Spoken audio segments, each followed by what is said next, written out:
Hi everyone and welcome for this astrology video now, this time on the new moon of August 27th, 2022 of course.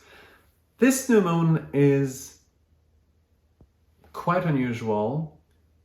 It's a masterpiece, I would say, in terms of astrological strength. It doesn't seem that special at first sight, but I'll explain you what it really is, and you'll see how special it is. So let's have a look. You see this grand square right there. It's formed by 4 points, and we've seen it for people that are following the channel and watching all those videos. We've seen this shape there it's the third time in a row. It's kind of normal because three of those 4 points forming this grand square are pretty stable. We have Saturn in Aquarius, we have the South Node in Scorpio, and the North Node as well as Uranus in conjunction in Taurus. So those don't move very fast. So it's kind of normal to keep at least this red triangle there. But if we add to this the point in Leo, then we have the grand square, not only the triangle. So this point in Leo has been changing. It was there already on July 28th new moon, and it was Mercury there, right there, on this special point in Leo. Then on August 11th and 12th, depending where we're in the world, we had the sun at the same point. And now, during this new moon of August 27th, it is Venus. So you see, it's quite special to have one point being inhabited by a certain planet, different planet, for 3 moons in a row. A new moon, a full moon, and another new moon. So this is quite special. What is more special than that is that this grand square has been prepared since a really long time. Why? Because we had the Saturn and Uranus square, Saturn in Aquarius, Uranus in Taurus square, for quite a while in 2021. It was actually the main aspect of the year, and it was standing there almost year round, and it was moving 2021 so much. I'm sorry I was not doing the video in English at the time, so you don't have the reference to go there and watch. If you did watch other astrology video, I hope other astrologists did say that, not only me. I'm sure many did. So you see that square was there for an entire year, 2021. And now this square, moved apart a little bit, was not exact anymore for the first, let's say, half of 2022. And now, since Saturn is in his retrogradation, then the square is getting closer again. But on top of that, the lunar nodes are piling up on that square, creating that great triangle.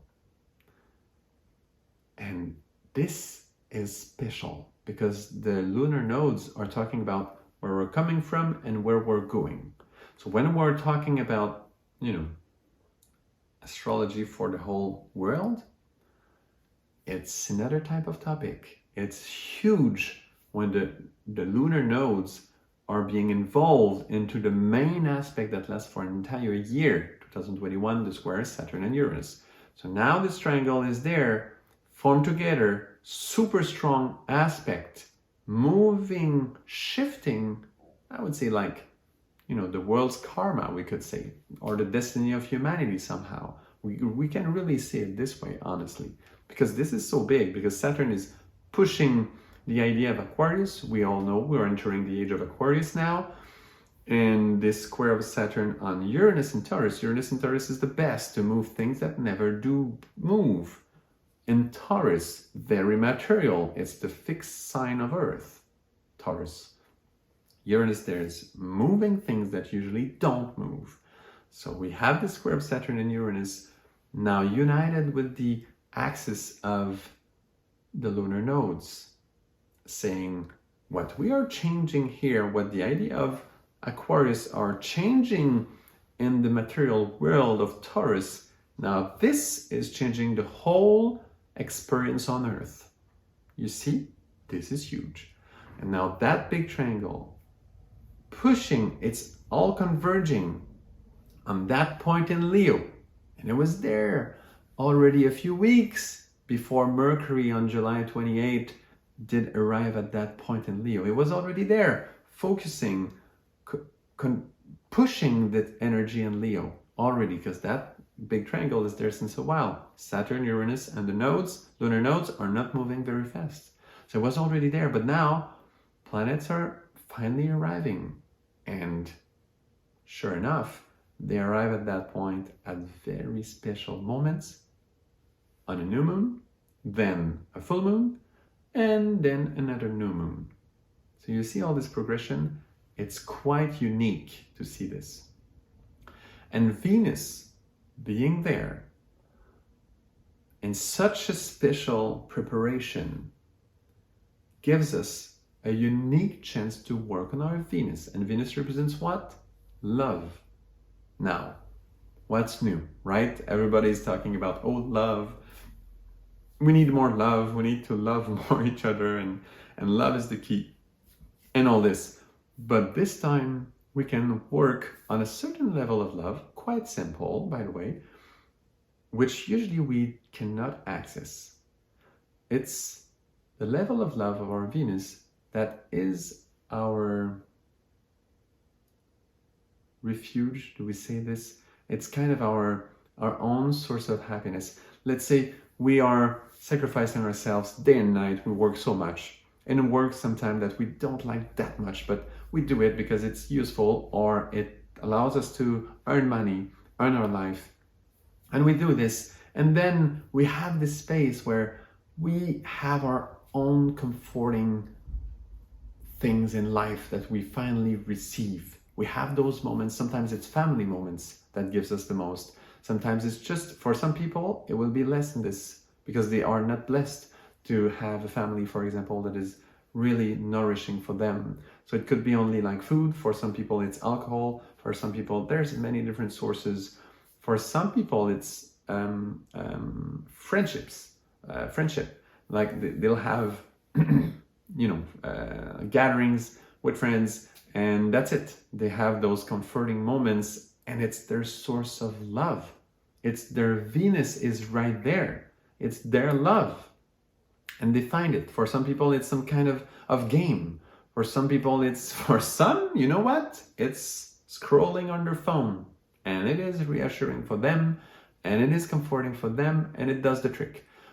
It depends. We all have our Venus somewhere. That very Venus. That is this comfort that we need in order to, after that, then we can keep going. And we can just do more.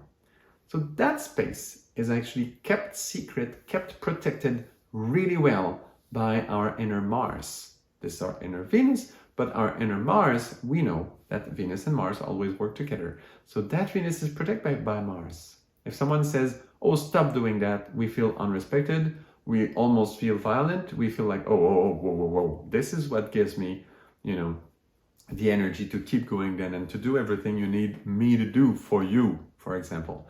Or it allows me then to study better, or whatever reason. But that comfort, we need it. That Venus, we need it. So it's something that we have a strength within ourselves that will protect this very need. Where we receive it, it's so important for us. It's kind of vital in the life we're living. This type of comfort that I'm talking about, and for everyone it will be different. But find it for yourself where it is. And it will very often not only be one thing, it will be 1, 2, 3, 4, 5, 6, 7, 8 things. Who knows? Have a look within yourself, find it, and you'll find out that, oh, this is hard to move.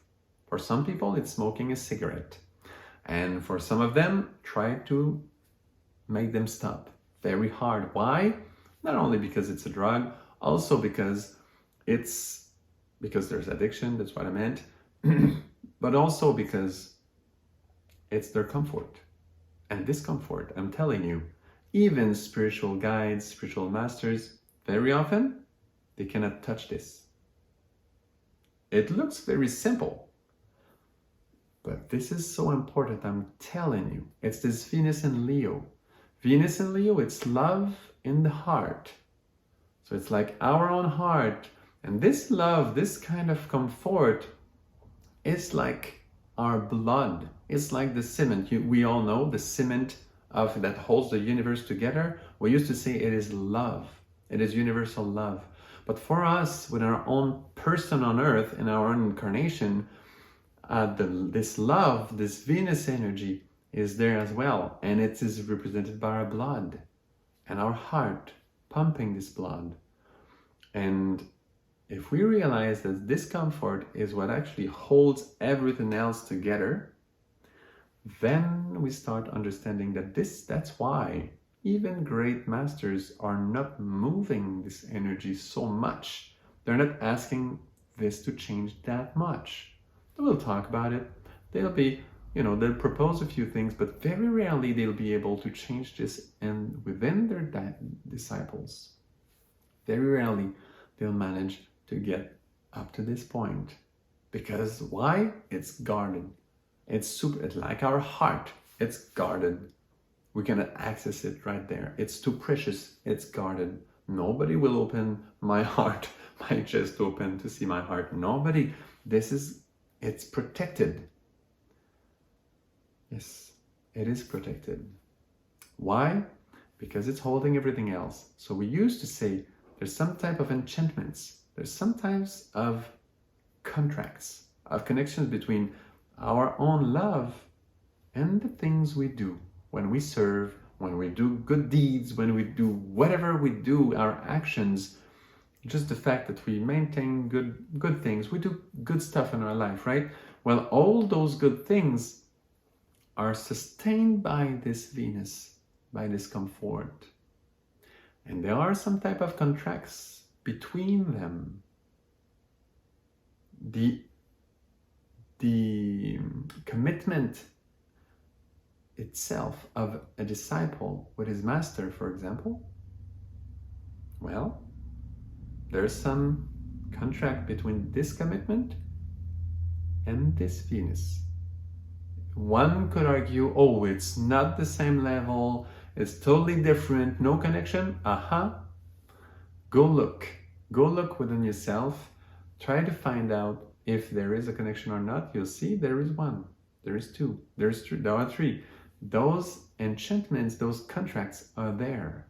So if we want to allow our blood, our heart, our love, our comfort, our happiness, if we want to allow this part of ourselves to change, we have to be very careful. We have to do it politely, gently, not pushing anything. It's just like a surgery operation where we open the heart. It's very delicate. We don't want to destroy anything there. We have to do it swiftly, gently, softly. That's exactly what I'm talking about. So that's why this new moon is quite unique. It's extremely rare that we have the chance to work at this level. And something that is so basic somehow, it's just our happiness. But the contracts that are connecting this happiness to everything else that we do that is good makes it really difficult to let this energy, this happiness, this area where we find our comfort to evolve, to change, to be more connected, more tuned to the age of Aquarius, to Saturn in Aquarius there that is working with Uranus to change everything on Earth for humanity now. Those things are happening. And even our love, our comfort, where we find our happiness, even this is changing, where we find our pleasure, our happiness, where we are contented, where we find this, even this now.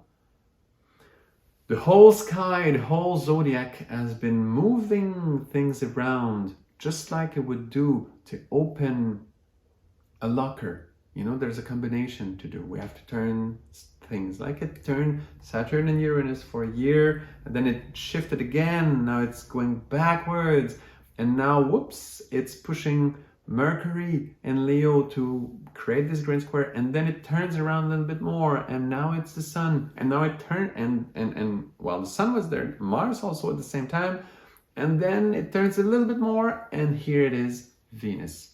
It's a complicated combination to make, to do, to realize. And finally, it's done, it's there. This new moon allows us to open this very protected area and to hold our own Mars, because you probably see on the chart, Mars is making a square to the moon, the new moon itself, Sun and Moon in Virgo, and Mars is in Gemini.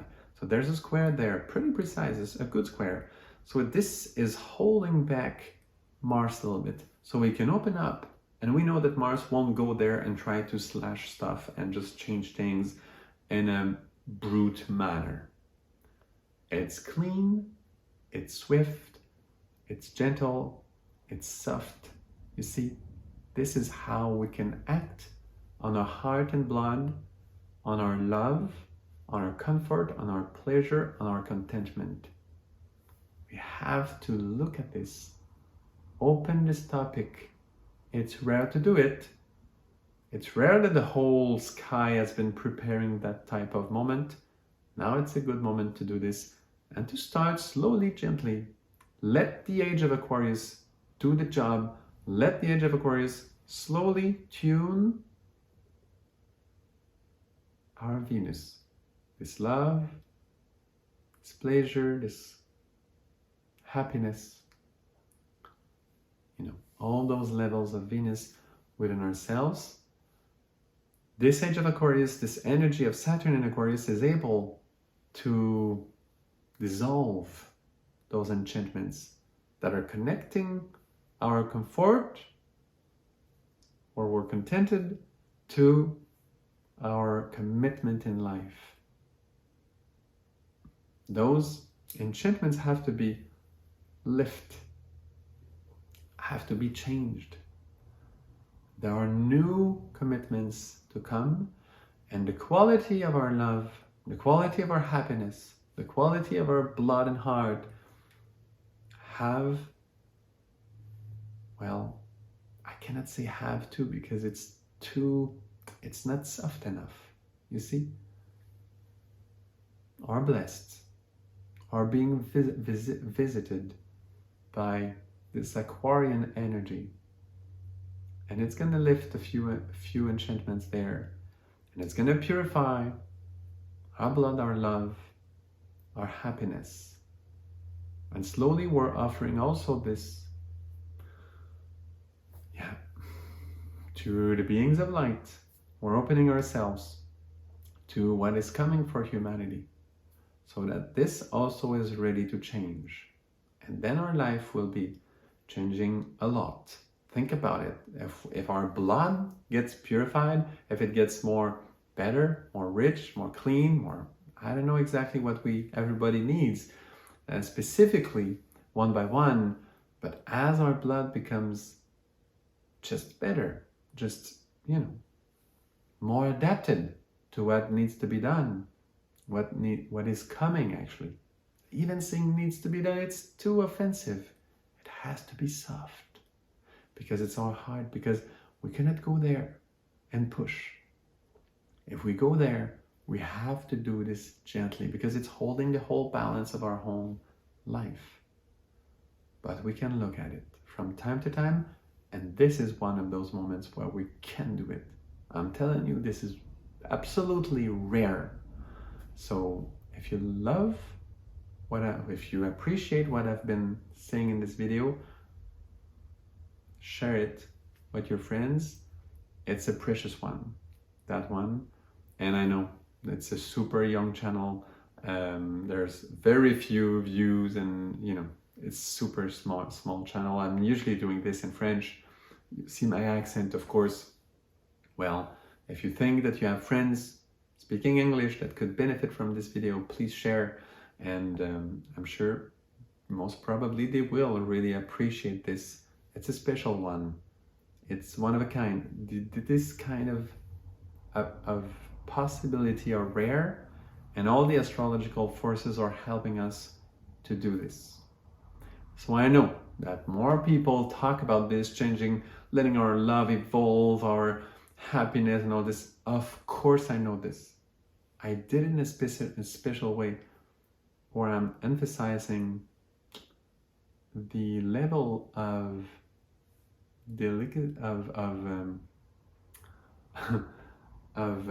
fine touch that we need to do this work. And I hope it went through. I hope you've been able to receive it in English as well. Maybe I'm not precise enough. I'll let you tell me that. Anyway, thank you so much for watching, and see you another time. And thank you not for watching, but for your own personal work, your own personal inner work. And I hope that what I've been giving will be helpful. So thank you so much, and see you another time for another astrology video.